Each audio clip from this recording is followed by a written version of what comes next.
We all are well aware with the concept of capital. Capital is simply an amount with which a business is started. But there are some categories of the capital. The registered capital is called authorized capital, which is mentioned on the memorandum of association of any company.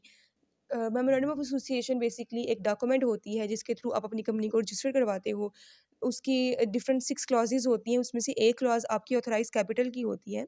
अब पाकिस्तान में हम उसको memorandum of association कहते हैं, American law के under देखें तो इसको हम कॉर्पोरेट चार्टर कहते हैं। ये दोनों डॉक्यूमेंट जो हैं वो सेम हैं। आप इसको मेमोरेंडम ऑफ एसोसिएशन या फिर कॉर्पोरेट चार्टर कह सकते हो।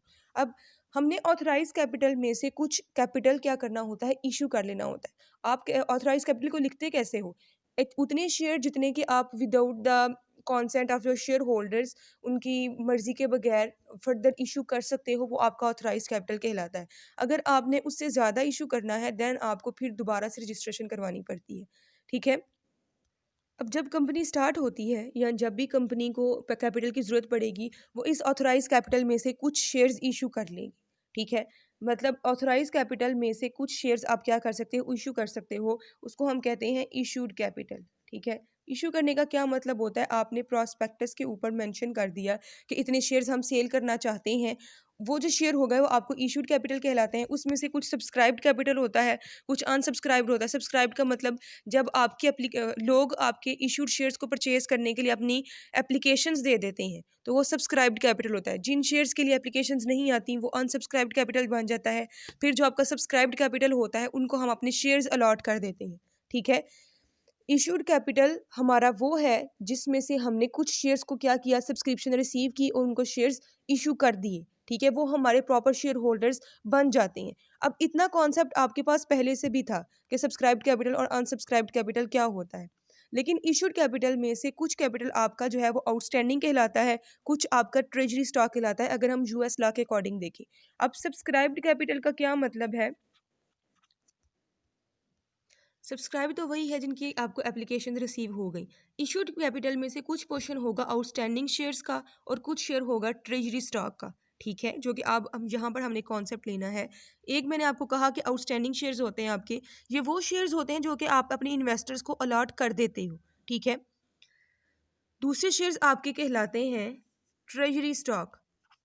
आपने ये कॉन्सेप्ट आपको में भी पहले हो कि जब कंपनी अपने शेयर्स इशू करती है फ्यूचर में कुछ सालों बाद, अगर उसके पास कैपिटल की अमाउंट ज़्यादा हो जाती है तो कुछ शेयर्स जाकर वो खुद मार्केट में से परचेज कर लेती है। ठीक है। ऐसे शेयर्स जो कि कंपनी ने जो फर्म रीपरचेज कर लेती है उनको ट्रेजरी स्टॉक कहा जाता है। ठीक है। तो ये बात अपने माइंड में रखनी है आपने कि अगर कहीं पर ट्रेजरी स्टॉक की बात की जा रही है, इसका मतलब ये है कि कंपनी ने उन शेयर्स को रीपरचेज कर लिया हुआ है। और आउटस्टैंडिंग शेयर्स कौन से होते हैं, ये हमारे इशूड शेयर्स होते हैं। इसमें पब्लिक और प्राइवेट दोनों, मतलब जो हम अपने इन्वेस्टर्स को इशू कर देते हैं वो आपके आउटस्टैंडिंग सब्सक्राइब्ड कैपिटल के बाद जिन पर्सन्स को हमने शेयर्स अलॉट कर दिए वो हमारे आउटस्टैंडिंग शेयर्स बन जाते हैं। ट्रेजरी स्टॉक वो होता है जब कंपनी मार्केट में जाकर अपने शेयर्स को रीपरचेज कर लेती है। ठीक है। वो क्या बन जाते हैं, ट्रेजरी स्टॉक। अब आपने एक बात माइंड में रखनी है, जो इशूड शेयर्स हैं वो इन दोनों को ऐड करने के बाद आते हैं।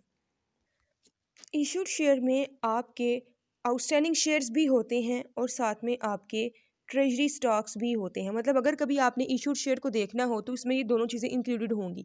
अगर कहीं पर आउटस्टैंडिंग शेयर्स की बात की जाएगी, इसका मतलब है कि इसमें ट्रेजरी स्टॉक इंक्लूडेड नहीं है। आउटस्टैंडिंग शेयर सेपरेट होते हैं, ट्रेजरी स्टॉक सेपरेट होते हैं। ठीक है। ये मैं इसलिए आपको बता रही हूँ क्योंकि आपकी बुक में जो इलस्ट्रेशन है 7.1 के नाम से, उसमें उसने जो भी आपकी कैलकुलेशंस की हैं वो इशूड शेयर्स के अकॉर्डिंग की है। ठीक है। हम प्रॉब्लम नंबर 1 सॉल्व करेंगे जिसमें ऑथराइज्ड और अवेलेबल शेयर्स की बात की है। मैं आपको डिफरेंस बताती हूँ। अब हम प्रॉब्लम नंबर 1 देख लेते हैं। प्रॉब्लम नंबर 1 में कहता है available and authorised and available shares. Aspen corporation charter authorises issuance of 2 million shares, मतलब 20 लाख शेयर्स। अब जो जो चार्टर है, मतलब उसका जो कॉर्पोरेट चार्टर जो मेमोरेंडम ऑफ एसोसिएशन है उसमें ऑथराइज शेयर्स कितने मेंशन हैं, 2 million shares of common stock. Currently उसके जो शेयर इशूड हैं वो कितने हैं, 14 लाख। इशूड नहीं, आउटस्टैंडिंग है, तो यहाँ पर आपने मेंशन करना है कि आउटस्टैंडिंग शेयर हो गए 14 लाख और उसमें से 1 lakh shares are being held as treasury stock. मतलब जो हमने रीपरचेज कर लिए थे वो कितने थे, 1 लाख शेयर्स। कहते the firm wishes to raise $4.8 million, अब ठीक है वो न्यू फर्दर कैपिटल इशू करना चाहती है, जिससे उसको अमाउंट कितनी रिसीव होगी, इतनी। अब गर्ल्स आपने एक और चीज़ माइंड में रखनी है, ये जो पहले बताए गए हैं इनमें से किसी भी अमाउंट के साथ डॉलर साइन नहीं है, क्योंकि ये नंबर ऑफ शेयर्स हैं, ठीक है। तो इस चीज़ में कंफ्यूज नहीं होना आपने, पहले वाली नंबर ऑफ शेयर्स बताए थे, अब नेक्स्ट वो कहता है कि हमने अपना न्यू कैपिटल इशू करना है, जो कि जिसके बाद कितने शेयर्स इशू करेंगे कि जिसके बाद हमें अमाउंट कितनी रिसीव हो जाए, $4.8 मिलियन, 48 मिलियन बेसिकली, ठीक है। Cat discuss with its investment bankers indicate that the sale of new common stock will net the firm $60 per share, मतलब जो हम न्यू शेयर्स इशू करेंगे वो कितने पर करेंगे, $60 के ऊपर, ठीक है। अब कहता है कि what is the maximum number of new shares of common stock that the firm can sell without receiving further authorisation from the share holders. आपको ये पता है कि ऑथराइज शेयर्स आपके कितने हैं, यहाँ पर मैं आपको बताती हूँ। कंपनी के ऑथराइज शेयर्स हैं टोटल, उसने बताए हमें 20 लाख, ठीक है, 20 लाख शेयर्स हैं। अब उसके इशूड शेयर्स हमें नहीं बताए गए, उसने आउटस्टैंडिंग और ट्रेजरी अलग अलग बताए हैं। अगर हम टोटल इशूड कैलकुलेट करें इशूड शेयर्स, तो वो बन जाते हैं 14 लाख में अगर मैं ऐड कर दूं 1 लाख को, तो वो बनेगा 15, ऐसा ही है ना। इशूड में दोनों होते हैं, ठीक है, लेकिन हमारा काम इशूड के साथ नहीं है। जब हमें आउटस्टैंडिंग गिवन है जो हमने इन्वेस्टर्स को इशू किए हैं, उससे हमारा काम चल जाता है, हमने आउटस्टैंडिंग ही बेसिकली कैलकुलेट करने होते हैं।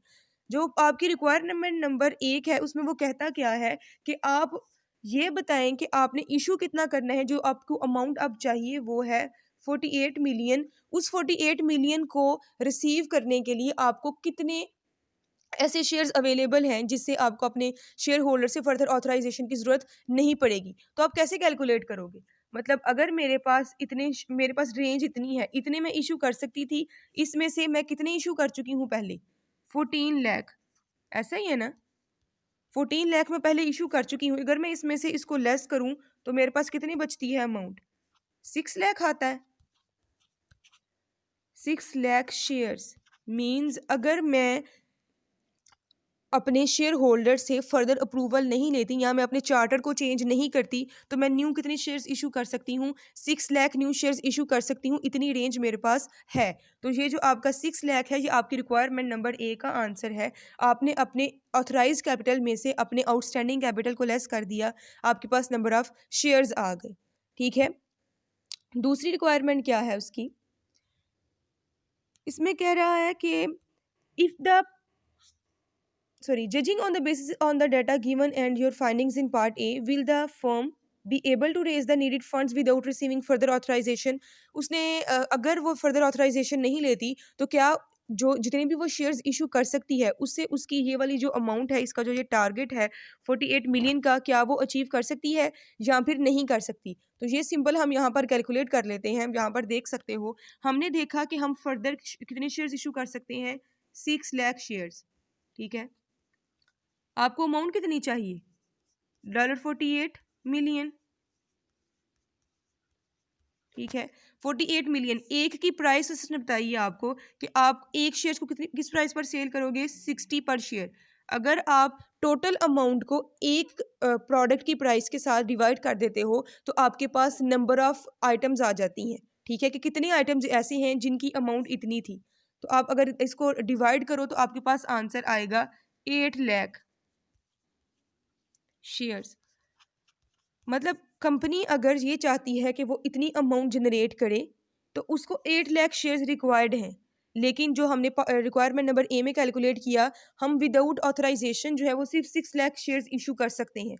हमें 2 लाख मजीद शेयर्स के लिए अपने शेयर होल्डर से अप्रूवल लेनी पड़ेगी, ठीक है। Without taking approval from our share holders हम ये वाली अमाउंट को जनरेट नहीं कर सकते, क्योंकि अगर हम 6 लाख शेयर्स इशू करते हैं इस प्राइस पर तो हमें 32 मिलियन इकट्ठा होगा, लेकिन हमें तो 48 करना है, हमें 8 लाख शेयर्स इशू करने पड़ेंगे, लेकिन हमारे पास ऑथराइजेशन सिर्फ 6 लाख ही है। 2 लाख मजीद शेयर के लिए हमें ऑथराइजेशन की ज़रूरत ज़रूर पड़ेगी, ठीक है। रिक्वायरमेंट नंबर सी देख लेते हैं, कहते हैं what must be the firm do to obtain authorisation to issue more than the number of shares found in part A. Company को क्या करना पड़ेगा, तो आप सिंपल लिख लोगे कि एस्पिन must amend its corporate charter to authorize the issuance of additional shares. एस्पीन को अपने कॉर्पोरेट चार्टर को चेंज करना पड़ेगा, अपने मेमोरेंडम ऑफ एसोसिएशन को अमेंड करना पड़ेगा, अमेंडमेंट करनी पड़ेगी, और फिर ही वो फर्दर शेयर्स इशू कर सकती है, अदरवाइज वो शेयर इशू नहीं कर सकती। तो पॉइंट सी में आप सिंपल लिख लोगे कि Aspen must amend its corporate charter to authorise the issuance of additional या फिर फर्दर शेयर्स। आपकी बुक में जो एग्जाम्पल 7.1 है वो सेम आपकी प्रॉब्लम नंबर 1 से है, लेकिन डिफरेंस कहाँ पर आता है, जहाँ पे मैंने मेंशन किया है इशूड पे।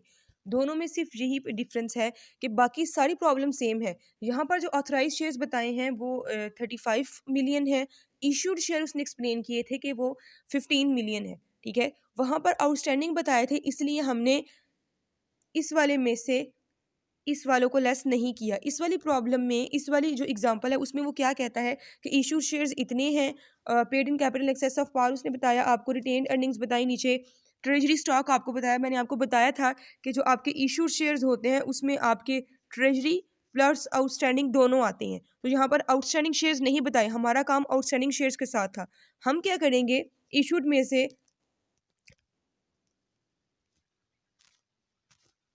में से अपने ट्रेजरी स्टॉक को लेस कर देंगे। ठीक है, 15 मिलियन में से आप अपने 1 मिलियन को लेस कर दोगे तो आपके पास 14 मिलियन आ जाएगा। उस 14 मिलियन को फिर आप लेस कर दोगे 35 मिलियन में से, तो फिर आपके पास आउटस्टैंड जो न्यू शेयर्स इशू कर सकते हो आप, वो कितने बनते हैं, 21 मिलियन। ठीक है, इस वाली इलस्ट्रेशन को भी आप चेक कर सकते हैं, डिफरेंस इशूड में है, इसलिए जो प्रॉब्लम में है हमें लेस करने की जरूरत नहीं थी पड़ी, लेकिन यहाँ पर हम लेस करते हैं। नेक्स्ट है हमारे पास problem number 2, prefer dividends. Slater Lamp Manufacturing has an outstanding issue of preferred stock with an $80 par value and an 11% annual dividend. What is the annual dollar dividend if it pays quarterly? How much will be paid each quarter? अब आपको ये पता होना चाहिए कि prefer dividend pay हम एक fix rate of dividend pay करते हैं। उसने प्रेफर डिविडेंड की पार वैल्यू बता दी है कि वो $80 है, और जो उसके ऊपर हमने इंटरेस्ट पे करना है उसकी अमाउंट भी बता दी है उसने, वो कितना है, 11%। अब उसने कहा है कि हम क्वार्टरली इंटरेस्ट पे करते हैं, एनुअली कितना बनेगा और क्वार्टरली कितना बनेगा। अब इसको हम कैलकुलेट कैसे करेंगे, रिक्वायरमेंट नंबर 1 की अगर हम बात करें तो सिंपल आपने क्या करना है, अगर पार वैल्यू आपकी $80 है तो 80 का जब आप 11% लोगे तो वो आपके पास आएगा 8.8। ठीक है, ये डॉलर्स है, मतलब अगर एनुअल डिविडेंड देखा जाए तो वो $8.8 पर एनम होगा। ठीक है, और दूसरी बात आ जाती है, उसने साथ ही कॉमा लगा के पूछा है how much will be paid each quarter, अगर हम क्वार्टरली पे करते हैं तो अगर एनुअल इतना है, आपको पता है कि एक साल में कितने क्वार्टर्स होते हैं, 4, तो 8.8 को जब आप 4 से डिवाइड कर दोगे तो आपके पास आएगा $2.2, मतलब $2.2 पर क्वार्टर। ईच क्वार्टर आप पे करोगे 2.2 और 8.8 पे करोगे पर एनम या फिर पर ईयर। ठीक है, ये रिक्वायरमेंट नंबर 1 है। रिक्वायरमेंट नंबर 2 देख लेते हैं। नेक्स्ट कहता है if the prefer stock is non cumulative, आपको ये पता होना चाहिए कि कम्युलेटिव और नॉन कम्युलेटिव प्रेफर स्टॉक क्या होता है। कम्युलेटिव का मतलब होता है कि अगर किसी साल कंपनी डिविडेंड पे नहीं कर पाती प्रेफर स्टॉक को, तो जब वो नेक्स्ट ईयर उसको प्रॉफिट होगा तो पिछला भी पे करेगी, वो कम्युलेट का मतलब होता है ऐड अप होते जाना। ठीक है, जमा होते जाना। तो कम्युलेटिव में आप अगर एक साल डिविडेंड पे नहीं करते तो अगले साल पुराना भी पे करेंगे और जो नए साल वाला है वो भी पे करेंगे। नॉन कम्युलेटिव में ऐसा नहीं होता। नॉन कम्युलेटिव में अगर किसी साल कंपनी को प्रॉफिट नहीं हुआ और प्रेफर डिविडेंड को डिविडेंड पे नहीं कर पाई, उस केस में उनके डिविडेंड जमा नहीं होते। ठीक है, जिस साल फिर उनको प्रॉफिट होगा उस साल सिर्फ वो उसी का पे करेंगी, पिछले वाले जो नहीं पे किए थे उनको पे नहीं करेगी। तो अब यहाँ पे उसने कहा है कि अगर प्रेफर स्टॉक हमारा नॉन कम्युलेटिव है and the board of directors has passed the preferred dividend for the last 3 quarters, how much must be paid to preferred stockholders in the current quarter before dividends are paid to common stockholders? तो obvious सी बात है, जो हमने पीछे calculate किया, आपने चौथे वाले आप आगे हैं क्वार्टर में, पिछले 3 क्वार्टर्स का आपने पे नहीं किया, नॉन कम्युलेटिव है तो आप सिर्फ चौथे वाले का पे करेंगे ना, तो वो कितना बनेगा, $2.2। आप लिखोगे $2.2 और साथ में नीचे लिख दोगे कि for a cumulative for a non cumulative preferred stock only the latest dividend has to be paid। ठीक है, और आप ये भी साथ में लिख सकते हो, जो लास्ट वाली लाइन है, before dividends are paid to common stock, मतलब पूरी लाइन ये बन सकती है कि for a non community preferred stock only the latest dividend has to be paid before dividends can be paid to the common stock holders. ठीक है, अब रिक्वायरमेंट नंबर सी देख लेते हैं। If the preferred stock is cumulative and the board of directors has to pass the preferred dividend for the last 3 quarters, how much must be paid to preferred stock in the current quarter. मतलब अब आप क्या कर रहे हो कि cumulative है आपका, तो आपको पता है कि आप अगर एक क्वार्टर का पे नहीं करोगे तो जब आप चौथे क्वार्टर में पहुंचोगे तो आप पिछले तीनों का भी पे करोगे। तो 2.2 अगर आप जो है बार बार जमा करते जाओगे, एनुअल वाला ही डिविडेंड बन जाएगा ना, क्योंकि 3 क्वार्टर्स का पे नहीं किया, चौथे में आकर पिछले तीनों का भी पे करना है और इस वाला भी पे करना है। तो एक क्वार्टर का अगर 2.2 है तो 4 क्वार्टर्स का कितना होगा, जो हमने पहले कैलकुलेट किया था एनएम वाला, 8.8। अब इसका आंसर होगा 8.8 और साथ में आप लिखोगे for a cumulative prefer stock all dividend in arrears must be paid before dividends can be paid to the common stock holders. और साथ में ये भी लिख सकते हो आप कि in this case the board must pay the 3 dividend missed plus the current dividend. पिछले तीनों डिविडेंड्स भी पे करोगे और इस करंट क्वार्टर का भी डिविडेंड आप पे करोगे। ठीक है, सिंपल सा क्वेश्चन है आपका। नेक्स्ट प्रॉब्लम नंबर 3 है हमारे पास, prefer dividends. In each of the following table how many dollars of preferred dividend per share must be paid to preferred stockholders in the current period before common stock dividend are paid। अभी problem number 2 हमने solve की, problem number 3 भी almost same लग रही है उसके जैसी। आपके पास डिफरेंट केसेस हैं, इट्स ऑलमोस्ट ब्लड, आपके पास बुक्स हैं, आप देख सकते हो कि आपके पास 5 केसेस गिवन है ए टू ई। पहला है कम्युलेटिव डिविडेंड, उसके बाद पार वैल्यू उसके $80 है, डिविडेंड पर शेयर उसने पे करना है $5, और जो period of dividend past, periods of dividend past का मतलब है कि जिन पीरियड्स में हमने उसका डिविडेंड पे नहीं किया था। अब कम्युलेटिव है तो जो पुराना डिविडेंड है जो हम पे नहीं कर पाए उनका भी पे करेंगे, और जिस पीरियड में अब हम हैं करंट पीरियड का भी डिविडेंड हम पे करेंगे। ठीक है, तो इसको हम कैलकुलेट कैसे करेंगे, क्योंकि उसने आपको पर शेयर डिविडेंड कैलकुलेट करके दिया है, परसेंटेज नहीं दी, ऐसे ही है ना। तो अगर आपका जो डिविडेंड है वो $5 पर शेयर है और आपके जो 2 पिछले क्वार्टर हैं उसमें आपने डिविडेंड पे नहीं किया, पीरियड की बात करें तो क्वार्टर्स का वर्ड हम ना भी यूज़ करें तो चलेगा, पीरियड की बात करते हैं कि 2 पीरियड्स का उसने डिविडेंड हमें पहले से पे नहीं किया हुआ, तो ये बन जाता है $10 पिछला। और चूंकि अब हम न्यू पीरियड में है, करंट पीरियड में है, तो उसका भी तो डिविडेंड ऐड करना है ना, तो इसमें हम प्लस कर देंगे 5, वो कितनी अमाउंट बन जाती है $15। मीन्स कि क्वार्टर्स इन एरियर्स 2 का है प्लस द लेटेस्ट क्वार्टर। आप इसको लिखोगे कैसे, मैं भी आपको बताती हूँ। इसको आप ऐसे लिखोगे कि केस ए में जितना आपने डिविडेंड पे करना है वो $15 है, और साथ में मेंशन करोगे कि 2 पीरियड्स इन एरियर्स हैं, आउटस्टैंडिंग जो है वो 2 पीरियड्स हैं हमारे पास प्लस लेटेस्ट पीरियड, ऐसे ही है ना जो उसने पीरियड्स ऑफ डिविडेंड पास्ट बताए थे। तो आपने जैसे कैलकुलेट किया था कि 2 पीरियड्स का डिविडेंड बनता था $10 और जो लेटेस्ट पीरियड का बनता था वो $5, दोनों को ऐड किया तो आपके पास $15 आ गया। अब अगर हम नेक्स्ट वाले को देखें, नेक्स्ट वाले में वो कहता है कि आपके डिविडेंड की टाइप है नॉन कम्युलेटिव, आपका जो पार वैल्यू है वो है $110, और जो आपने डिविडेंड पे करना है उसका रेट उसने बता दिया है 8% है, और जो हमारे पीरियड पास्ट हैं वो कितने हैं, 3 हैं। मतलब हमने 3 पीरियड्स पुराने वाले जो थे जिनका डिविडेंड पे नहीं किया था। अब गर्ल्स आपको तब पता है कि नॉन कम्युलेटिव ने हमने पुराने वाले डिविडेंड्स की बात नहीं करनी, तो ये सिंपल है आपके लिए। $110 का आप 8% ले लेंगे तो वो आपके पास बन जाएगा $8.8। ठीक है, आप इसको कैसे लिखोगे, बी वाले को आप ऐसे लिखोगे कि 8.8 हमारा जो है वो डिविडेंड है, ओनली द लेटेस्ट पीरियड का हमने पे करना है, क्योंकि आपके प्रेफर्ड स्टॉक की टाइप कौन सी है, नॉन कम्युलेटिव। आप बाकी वाले को भी ऐसे सॉल्व कर सकते हो, आपका क्वेश्चन नंबर 3 भी सॉल्व हो जाएगा।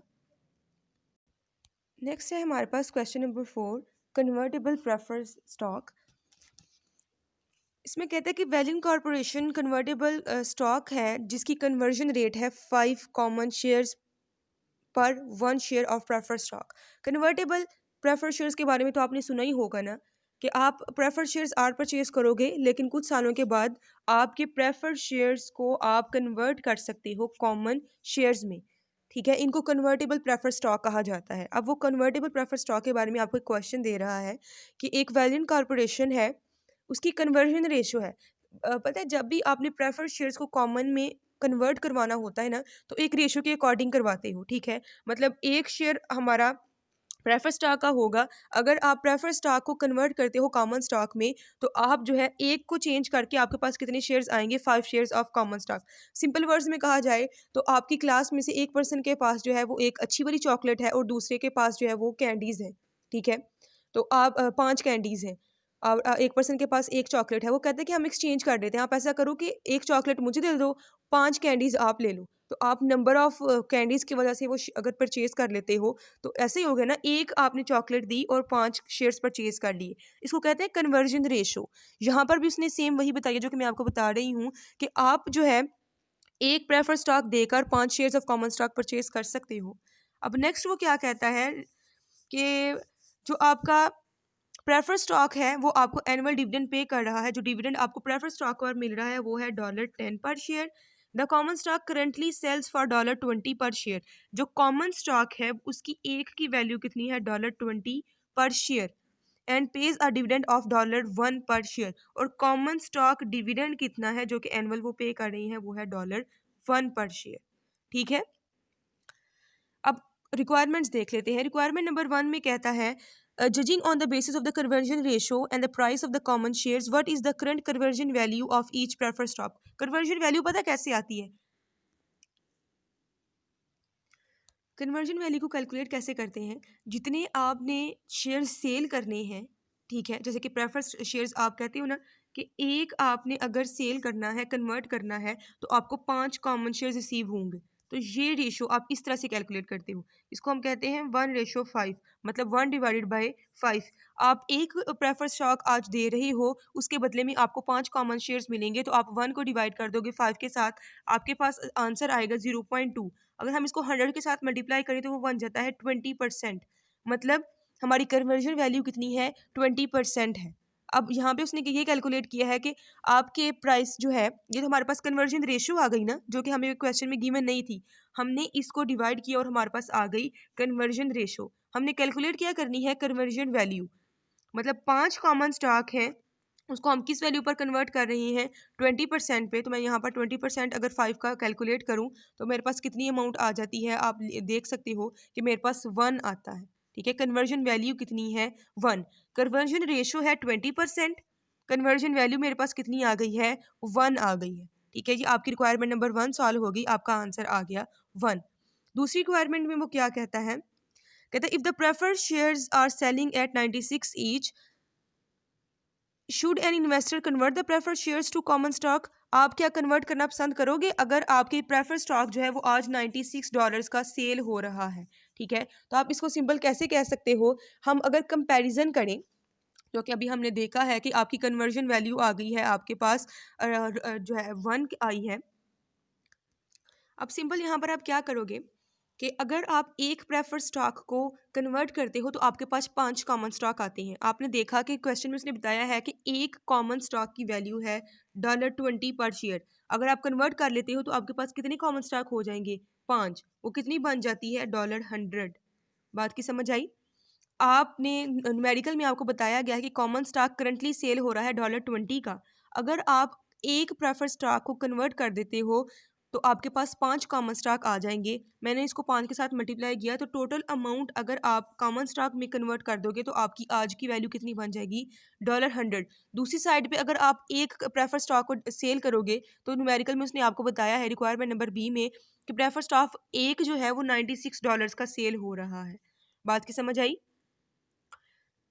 कि एक प्रेफर स्टॉक को आज अगर आप सेल करते हो तो आपको 96 रिसीव होगा, लेकिन अगर आप कन्वर्ट कर देते हो उसको कॉमन स्टॉक में तो आपकी वैल्यू कितनी बन जाती है, $100।